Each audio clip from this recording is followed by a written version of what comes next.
A very good evening to all the participants and a good morning to Dr. Gaston. And today we'll start this session now, sir. So before we proceed, I would love to give few insights to the audience and then I'll hand it over to you, sir. Okay, no problem. All right, all right. So, by the way, very good evening to one and all present here. So, this is Professor Sandeep Bansali from the team GIBS Business School, Bangalore. Today, we all are connected as a part of GIBS IRE Talks. The IRE Talk forums brings together the inspirational speakers to deliver the sessions on innovation, research, and entrepreneurship. GIBS always brings important topics that are beneficial to the students and professionals, and today's IRE topic is best practices for business resiliency. I welcome all the participants to the IRE talks, and on behalf of GIBS Business School family, please allow me to share few insights about GIBS Business School before we begin. GIBS Business School Bangalore is based in Bangalore, is place where talents are nurtured, ambitions cherished, ideas shared, and dreams fulfilled. GIBS Business School is a part of Goel Educational Trust, which is an exclusive business school. GIBS provides an AICTE approved PGDM program and BBA affiliated to Bangalore University. To prepare a student for success, GIBS has designed the Industry 4.0 curriculum and introduced a number of unique programs such as Innovation, Research and Entrepreneurship Program, the Finishing School, Sports Management Certification Program, as well as the Business Mastery Program, etc. I would like to extend my warm greetings to Dr. Gaston, the resource person of today's IRE talks. So we are really grateful that you have accepted our invitation and be as a keynote speaker for this IRE talk series, sir. And it's my privilege to host this as a moderator for this particular session, sir. So I would love to introduce Dr. Gaston to this distinguished audience. Dr. Gaston is a senior executive experienced in US and international markets, and he has with proven track records in business strategies, operation management, and information technology. He has proven ability in business management and exceptional performance in helping organizations optimize the productivity and efficiency and profitability by leveraging technology, business process improvement. Dr. Gaston has held multiple management and senior positions at KPMG and Bearing Point, a global system integrator. He is a serial entrepreneur and has launched multiple startups during the last 10 years.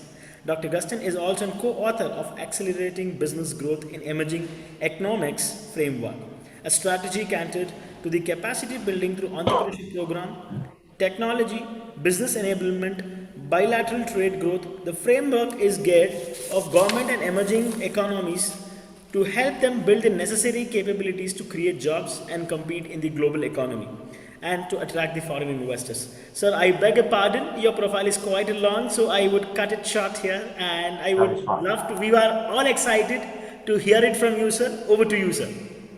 Excellent. Thank you so much. And it is an honor and a pleasure for me to be here and present today. The thing that really gets me the most excited is be at a university setting. Because one of the things that I did for many years, more than 10 years, I was an associate professor at University of Maryland Global Campus, where I was teaching some of the IT capstone classes. And the thing that was so exciting for me was to really learn from students, from their experience, from what they have gone through, and how do you feed it back to the businesses. And I think that's what we're going to do today. Really talk about some of the experience that we have learned throughout the last few years and how can business really be successful by adopting some of the best practices that are required to be resilient. Okay. So just a quick check. Can you hear me well? Yes, yes, sir. You're audible, sir. Okay, so let's get started. I would Yeah. like everybody to go back to December 2020, December 2019, sorry. If you think about December 2019, I think the world was perfect for everyone. You were able to go out, walk in every single restaurant, have some food with friends. You were sick, you go to the doctor, you get an appointment, you spend some time with your doctor. You want to buy something, you go to the shop, and everything is perfect. That was your normal private environment. From a business perspective, it was business as usual. You go to an office, you talk to your peers, you engage people. If you're an entrepreneur, you go to an entrepreneur cafe, you meet with people and do whatever you want to do. So everything was almost normal as we have seen it for the last few years. Granted, we may have had some economic downturn in between or some economic challenges, but at the end of the day, it almost always fixed itself.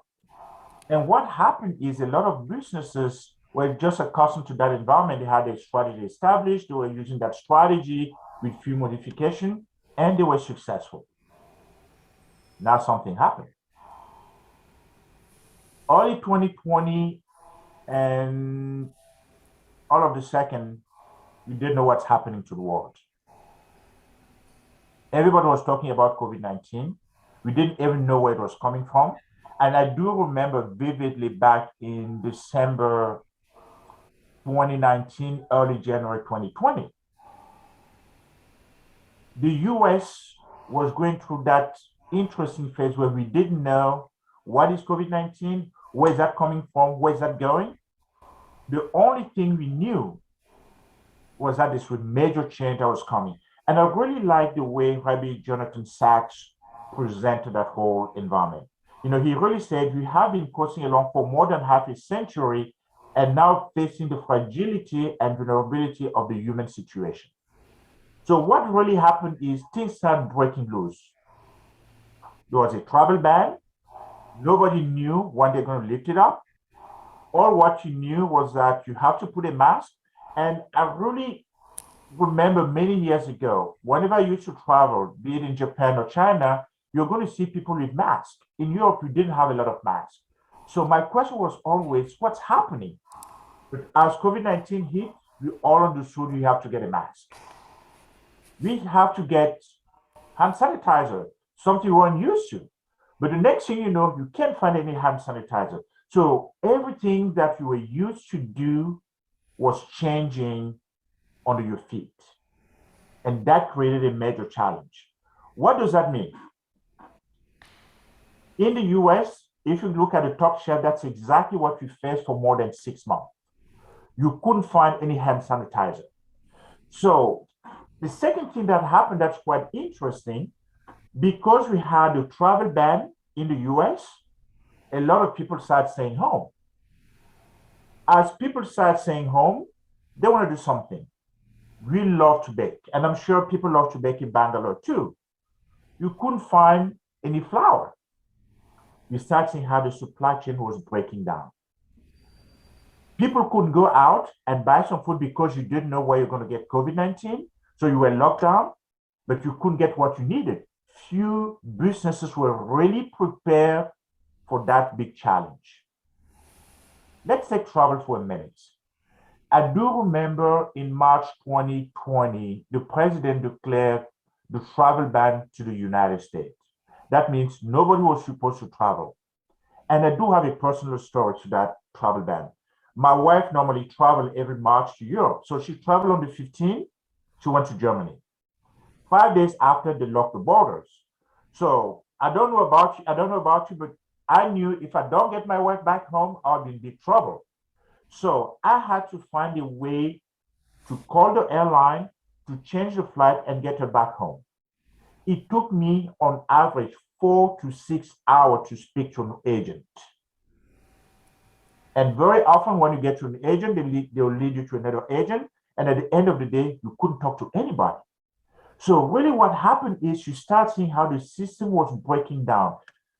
Airlines were not prepared to deal with the challenge of that level. And for those where you were able to get through the phone line, the processes were not ready because a lot of people didn't know, do you have to pay for a change fee? Was a change fee waived? How long is the travel ban going to take? Did they even have any airplane to take people back home? So the world was in crisis. Nobody knew what the future was going to be. And a lot of people were thinking the world is going to stop. But interesting enough, some businesses understood that in order to go through that wave, to mitigate those challenges, to survive through COVID-19, they needed to be resilient. And resiliency really comes down to two key things: have a strong business strategy and have some best practices to support those business strategies. And this really applies, be it an entrepreneur, for some of you guys that are planning to build their businesses, or be it an established business that has been around for many years. It's extremely important when you define your business strategy to plan for the unknown. Make sure your business could be nimble enough so that it can adjust and adapt to those difficult times. And there's a very interesting book that was written about GM, and the title was, Who Said Elephant Can Dance? So how do you get a big organization to be nimble and to adapt? That is really the key to resiliency. And one of the things that you're going to do here is you're going to go through some example, and you're going to see how those things change and how some businesses that you and I, prior to the COVID-19, didn't even know existed or knew about them just at the fringe of the business world, ended up being some of the leading companies in today's world. So best practice number one: as you go through a crisis, it's extremely important to understand the changing needs of your customers. Because one of the things that happened through COVID-19, everything was contactless. That means if I was not supposed to go to a supermarket because I didn't want to touch anybody. You have to keep some distance. So some businesses understood pretty fast that the environment was changing, the customer needs were changing. Let's take Uber Eats for a minute. Because people were home, when COVID-19 happened, most of the restaurants closed. So a lot of the restaurants couldn't survive. We know that restaurants like lawyer, like doctor, they're not very into technology in most of the time. Their business is to give you the service you're looking for and move on. So a lot of the restaurants that were hesitant to adopt technology went down. But for those restaurant CEOs that had the leadership to understand something is changing, my customer needs are changing, I have to change my business model. Very quickly, they adopted Uber Eats and Grubhub. And in fact, I have to tell you something. A lot of the restaurants, after going to start using Uber Eats and Grubhub, made more money than before when they were relying on walking into their businesses. The reason they were successful was because of they understood the changing need of the customers. But let's also look at Uber Eats themselves. So when you look at Uber Eats, in your mind, you probably think, okay, fine, they deliver food. So there's something very funny right now, some advertising going on in the United States about Uber Eats, where they basically tell you not everything that you order through us should be eaten. So they expanded their model beyond just delivering food. So now you can see how some company really understood the changing need of their customer and quickly adapted to the contactless environment and say, how can we be the first one to take advantage of this environment? So best practice number one, understand the changing need of your customer. Extremely important. I want to take another two examples. Prior to 2019, a lot of people use Amazon. We are all ordering with Amazon. But remember, now you're sitting home for the 3, 4, 5 months. There's nowhere to go. You can't go to a supermarket. You can't go to a grocery store. You can't go, buy some clothing. All of a sudden, Amazon became that virtual environment where we all had to go and buy our stuff. So Amazon understood the need for people to have almost the same experience they had before. Go to the shop, buy it now, get it now. So Amazon Prime expanded exponentially. In fact, today you can see almost as many Amazon trucks as any other known DHL, FedEx, the postal service trucks going through neighborhood, because they understood the customer at home and they need to get what they need to their homes. I want to take another example. I don't think many of you guys will ever entertain to buy a car on the internet and think that the car is going to come to your house and everything's perfect. Guess what? Through COVID-19, again, going back to the same thing. People couldn't go to the dealership. Normally, when you buy the car, you go to the dealership, you sit in the car, you talk to somebody, you guys drive together, you're in a very small enclosed room. People don't want to do that anymore. So a company called Carvana now emerged. So what is Carvana doing to you? You go online, you select the car, you pay, and they send it to you. And they tell you, if you don't like the car within 30 days, send it back. Things that we didn't think were possible became possible. But more importantly, business started expanding the boundary of timeliness and service delivery. People need it now. I'm going to give it to now. And I'm changing the way I'm doing business. I'm changing my supply chain system because I understood the changing need of my customer and I have to quickly adapt so I can survive during this economy. And you guys will see that a lot of the traditional dealership lost a lot of money because they were used to expect people to come in, walk in the dealership lot, sit in the car and drive with them. While emerging companies like Carvana were really excelling in what they did. So again, this is really extremely important as one of the first best practices. The second one that I want to talk about that leads from understanding the changing need, it's really to adapt your operation to meet the demands of the new business environment. I will start on the left side. The first time I heard about Zoom was back in 2017. And the few companies that use Zoom were mostly startups because it was still an emerging company. Major corporations were using either a Microsoft platform, Microsoft Team, or they were using WebEx, and that's it. As COVID-19 happened, almost everybody went to Zoom. And Zoom did something extremely smart. They gave you the 40 minutes free, where you can have a meeting and talk to people. Now everybody was able to have a Zoom meeting and get things moving. They scale up the infrastructure to be able to meet and adapt to that new environment where people were sitting home and now had to be able to talk to people and meet worldwide. If you look at the Zoom revenue, I mean, this is an amazing story. They doubled their revenue between 2019 and 2020. They quadrupled their revenue between 2020 and 2021. So this tells you how a company quickly adapted their operation model to meet the demand of a new world.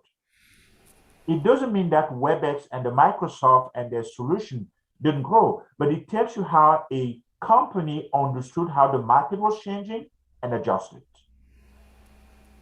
Take the picture on the left side. There's a company in the US called Telehealth.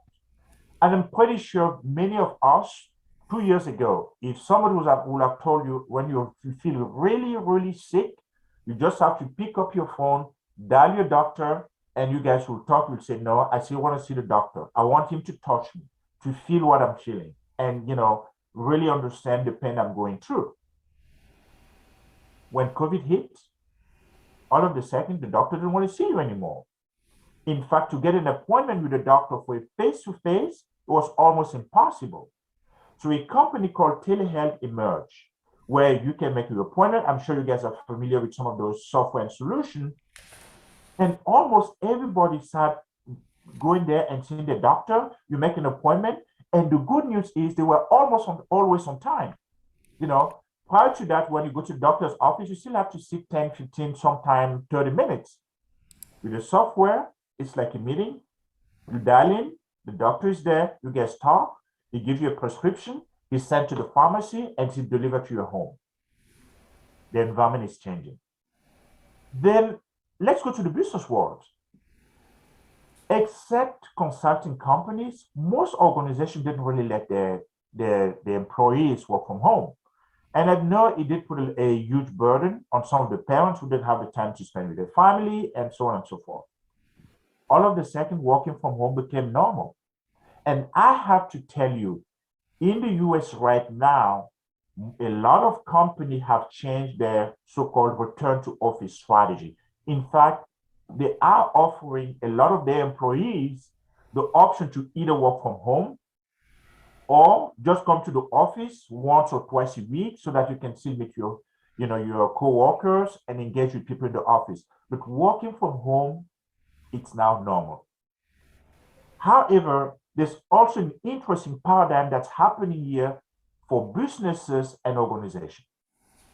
If you look at all the young people who joined the workforce between 2020 and 2022, they have never been in a business environment where they see people in the office. So how do you keep people engaged in this new working environment where you don't have that same experience that your parent had or your brothers or sister that that a little bit older went through? So now companies have to think about, how do we engage my employees? So I remember one of the companies that I advised as a CEO recently, we came up with different strategies. And one of the strategies was game night. Put a game night together and bring all the different employees. And that enables you to be in an environment that's almost like in an office without being in the office, but you get to know people on the personal level.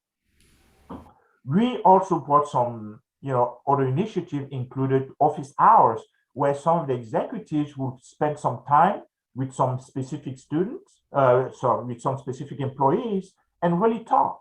So as a business, while you're changing your model to allow people to be remote, you have to think about some of the new employees coming into your organization and giving them the chance to also experience what it is to work in a corporation. So you have to be a change agent. Best practice number 3, take a risk. Look at innovative solutions. And I want to tell you about a very interesting company that I've been advising also for some time now. If you remember, we all have cell phones. And for our cell phone to work, all those towers have to be up and running. On average, every telecommunication company will have somebody climb the tower 2 or 3 times a year. You have towers that are like 150 meter high. It's pretty high. And you can see on the right side, there's a lot of components and everything else. And you also have a lot of accident happening as people climb up. What is normal because it's a very complex undertaking. So there's a company that came up with the next 5x5 AI. So what they realized that with the avenue of the drone, you can fly a tower, make a digital picture of the tower, take it through AI, and now take that whole 3D model and give it to telecommunication company. So what's now happening is, instead of people climbing the tower, they can use that 3D image and do all the maintenance that they want to do. In fact, what the technology does, it takes a picture, it creates a 3D model of the tower. It also gives you the list of all the components you have on that tower. What does that mean? If I'm the CEO of a major telecommunication company like AT&T, I want to know how much space do I have on my tower, because I may want to put additional components. Instead of having somebody climb up or try to find some of the drawing that is hidden somewhere, you just click a button and the software will show you how much space you have, and now you can lease it. And that company really maximized their strategy during COVID-19, because again, during COVID-19, people couldn't go out. They didn't fly, they didn't go out and climb the towers. Most people were home, and they started really pushing that technology. It's now becoming mainstream. So again, it really tells you how to use innovation, how to take risks, because that was a leap of faith to say, let us try something nobody has been trying. So it's very important as a business to be able to explore new markets and drive innovation. I want to take the next piece that is really, as you understand the changing need of your customer from a business perspective, as you adjust your environment to what's happening, as you drive innovation to make things happen, it is also extremely important to look inward and really break the traditional process and operational boundaries within the organization. And I'm going to explain to you with two very examples. One of them, I'm sure everybody of you guys is very familiar. So a lot of university in the US, and specifically when you go through a downturn or a crisis, when the economy is not doing well, a lot of people go back to school because they use the time to get additional education. If I have a bachelor, I'll try to get a master's.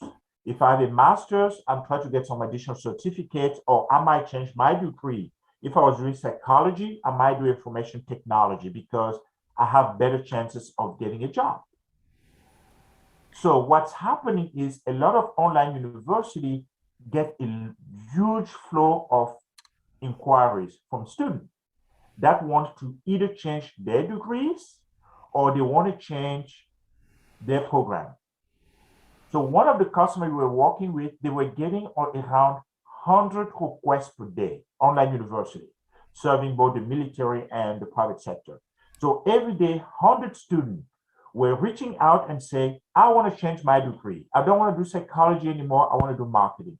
Or, hey, yes, I'm doing marketing, but I just want to change my specialization. And what it means is somebody had to go look at the entire credits, see how many courses would apply to whatever program they want to change to, do some what if analysis and say, okay, if you want to change from psychology to marketing, we can only get 30 of the credit that you have. And by the way, it's going to cost you X amount of additional dollars.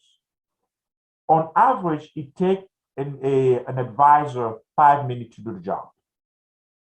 So when we engage with the company, with the university, we say, have you ever thought about robotic process automation?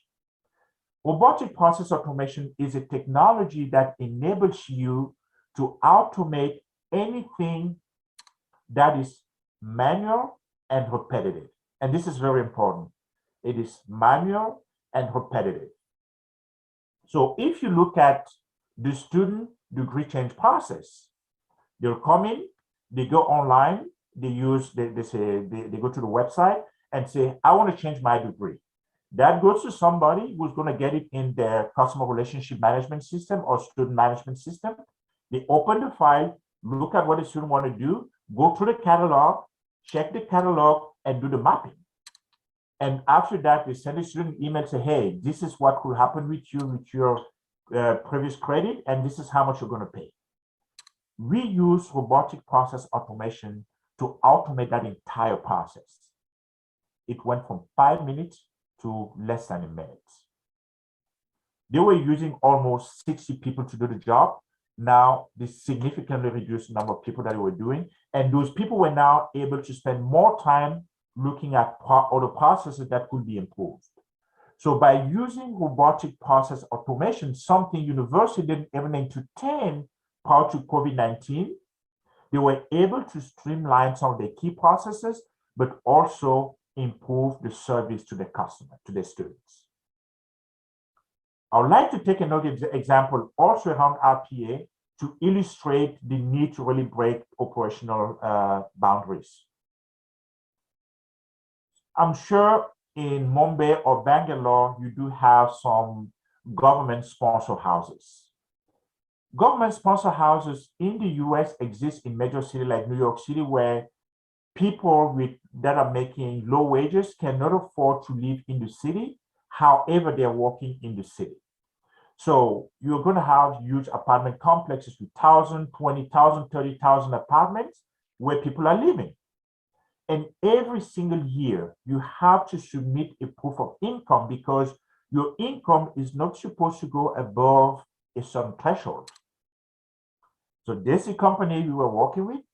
Prior to COVID-19, they had 15,000 tenants. Everybody had to print a form, complete the form with all the income, how much money they're making. If they have more than 2 people in their household who they are 18 years and older and making money too, they have to be on the form. Take that form, go to a notary, notarize it, and go and drop it off at the office. And what the office will do, they will take it, they will send it outside a third-party company that will capture the data in Excel, send back, scan it, send the file. So you can understand that a very simple process is now spanning across multiple organizations. And the reason they had to do that is because the state mandated that everybody has to have a proof of signature. That's why you have to go to the notary, and you have to see people coming to you in order to accept that whatever income information they gave you is correct. Now, COVID-19 came. Nobody could go to the office, but they still had to bring the proof of income. So the government made an exception. They said, that is fine.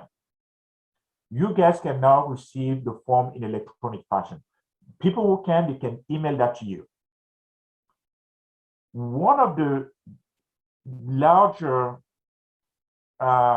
community that had like 15,000 tenants realized this is our opportunity to go back to the state and say, we want to keep everything electronically. We don't want people to be coming back here every year and bringing the form. So they decided to use RPA. And as I want to talk RPA, I want to bring something very interesting that you guys know. I'm sure many of you have heard of a company called DocuSign. So the whole need of going to a notary in the past was because they needed somebody to certify you are who you are. So this company called DocuSign that has emerged and really become very strong within the last few years by enabling people to send documents to be signed to any third party. Once you sign the document, it goes back to whoever sent it to you, and it is approved and accepted as a legal document. So this organization understood that if there was a way to automate the submission of the document and the signature of the tenant, we can make it as an electronic process. So we engage them again also with RPA. So now what they're doing, if a tenant wants to send something electronically, they register online, and then the robotic process automation will send them an email with a link, with a DocuSign document. They go into DocuSign, they sign it, the technology will pick the form, extract the data, and put it straight into the organizational system. A, life is now better for the people. B, internal resources are now better trained to really meet the demand of a new business on that environment that is contactless most of the time, but also much more resilient. And C, it's taking less time. A process that was taking weeks to do from submitting your form, getting the form, signing it, submitting the form, it's now taking 4 to 5 minutes. So I really want us, as you're looking at resiliency through crisis, to understand some of these best practices, because as you have seen through some of the examples that we went through, a lot of companies emerged and they understood what it was all about to be successful. Organizations understood that they had to break the traditional process and operational boundaries in order to be successful. So in a nutshell, navigating uncertain business cycle really comes down to some of the 4 areas that I've mentioned to you. Understand the changing need of your customer. As a business, when you define your business strategy, I know a lot of you guys are going to be entrepreneur. Either you already have some of your business ideas, or you're already incubating the business idea, or you even already have your business. Think ahead. Integrate the unknown in your business strategy. And always keep your customer in mind. And keeping your customer in mind also means get the intelligence that you need to understand your customer so you can quickly adapt to their changing needs. Think about structuring your organization to be nimble enough to quickly adapt to the changing need, the same way Zoom did it, the same way Amazon did it, the same way Uber Eats did it. Second thing you have to do, train your resources to meet the demand of the new business environment. Change the way you do business. Don't say to your employees, although there's COVID-19 out there, you still have to come to the office. Find a way to adapt to this new environment. Give your team and your people the tools and the skills they need in order to be able to continue to perform at the top level. Take a risk. Look at solutions that nobody has tried to implement. Challenge the status quo. A lot of time people are going to tell you it never worked. We tried it, it's not going to go. Okay? Look at it again. Challenge the status quo. I do remember many years ago, there were two companies that were really leading the online meeting space: GoToMeeting and WebEx. See how Zoom changed the whole paradigm. A lot of people have told Zoom, no, you can't do it because you already have Microsoft Teams, you already have GoToMeeting, and you already have WebEx. But they took the risk, they understand the need of the customer, and they came with a different market model, and they are very customer-centric. In fact, you guys know, as soon as you register with Zoom, they will assign you somebody to support you. Third, adapt your operation to meet the demand of the new environment. Become the new Carvana, okay, in your environment. Think about something nobody else is doing to solve some of the critical problems. Be the next telehealth.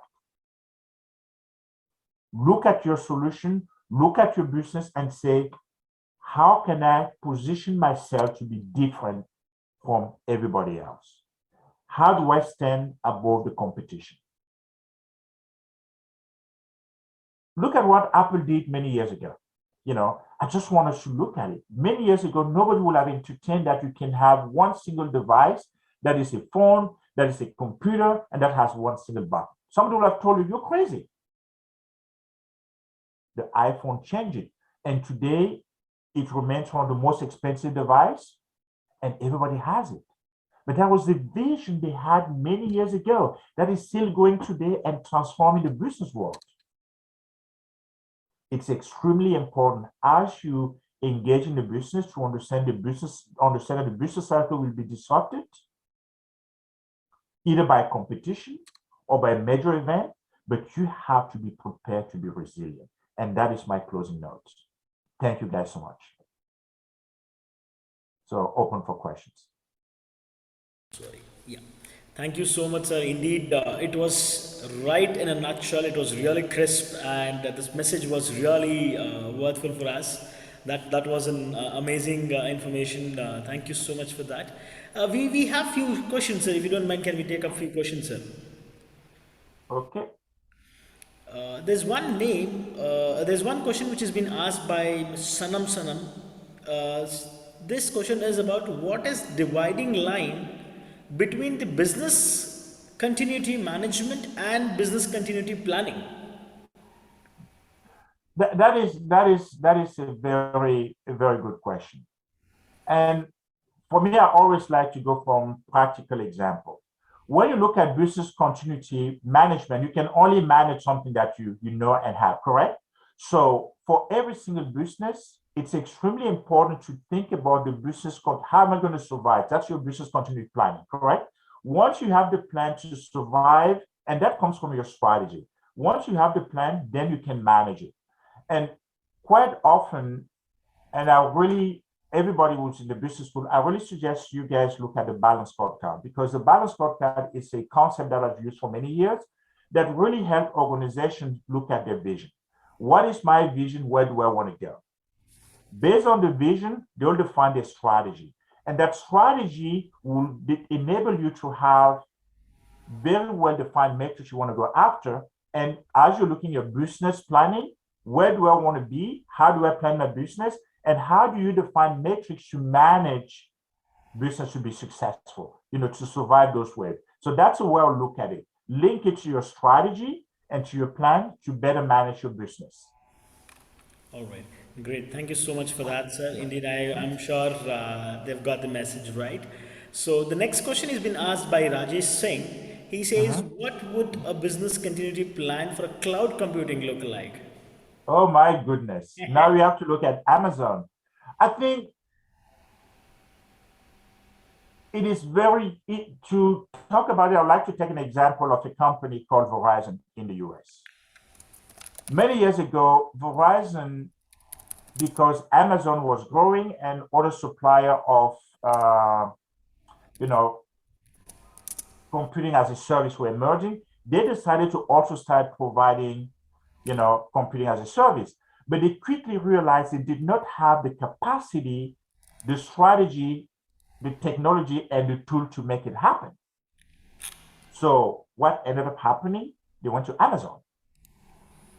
So what it really means is business continuity plan for cloud computing means how do I understand the demands that's going to come and how do I prepare for those demands of my customers? So let's assume you look at someone like Amazon and they've been changing almost every year. I mean, that's a really good example. One of the key challenges was how do I make sure that I can meet the demand of this very diverse set of people that I'm serving? Be it the small businesses who just need a small server, or be it a major company like the Verizon or the FedEx of the world that really want to use a lot of computing power. So how do I put a plan together to serve those people? And very often they will put a team together that works with the customer to put a plan and to see what is your growth target and how do I meet that growth target in the compute, based on your computing need. But again, it comes to looking at your resources, looking at the demand and matching the two together, regardless if it's, cloud computing or any other technology. Great. I hope you've got the answer, Mr. Rajesh. The next question has been asked by Rajiv. He says, "Hello, sir. I just wanted to know that how does one most effectively cultivate grit and resilience over time?"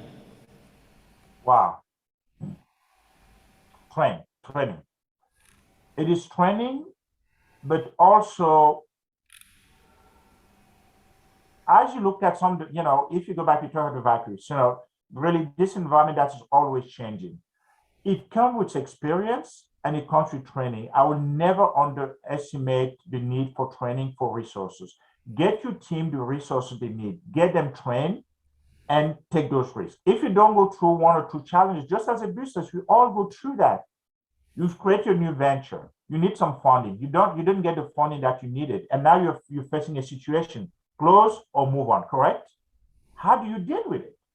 As you go through those waves, as you understand how others did it, you start building that resiliency. So there's no real cookbook for that. The only cookbook is experience, training, and making sure that you have a mentor. That's something that I really want to stress for every young entrepreneur. Get yourself a mentor. Extremely important. Somebody who really want to help you from a genuine perspective. You're going to benefit from that.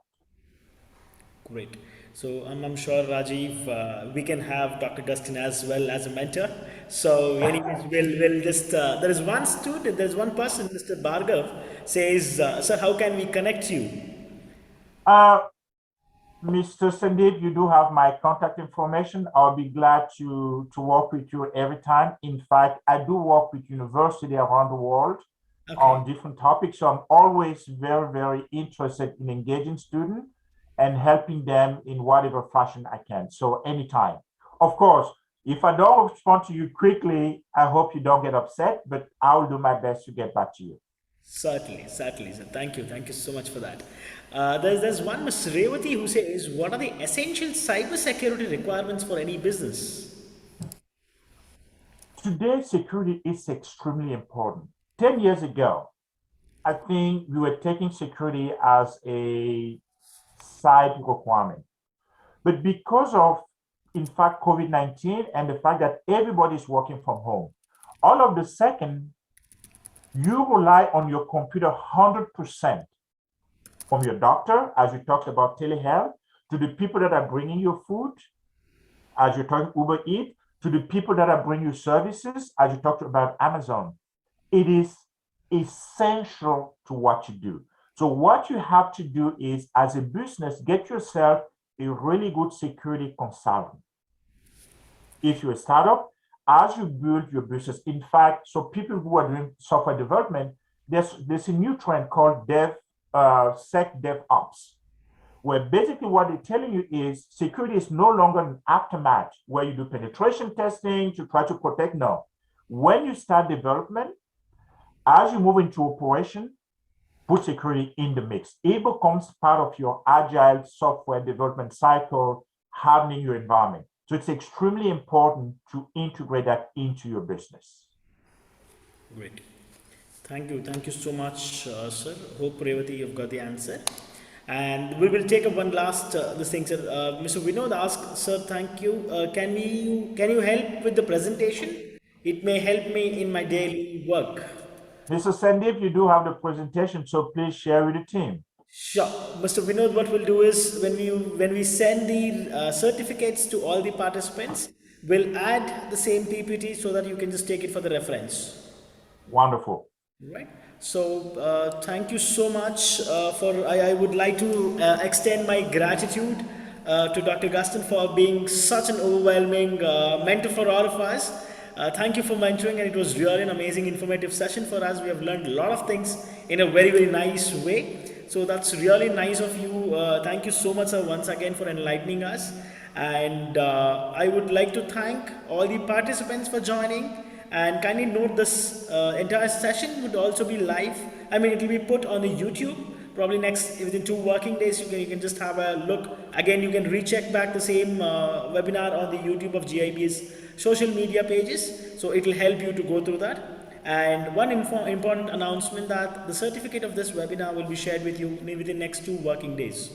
Right, so I would request you all to kindly follow us on social media. Sir is also available in LinkedIn, so we can also follow sir on LinkedIn as well to just stay connected. So in case if there is any information required, probably we can get in touch as well. Definitely. Thank you so much, Dr. Gaston. It was really nice interacting with you, and we would love to have you in campus, sir.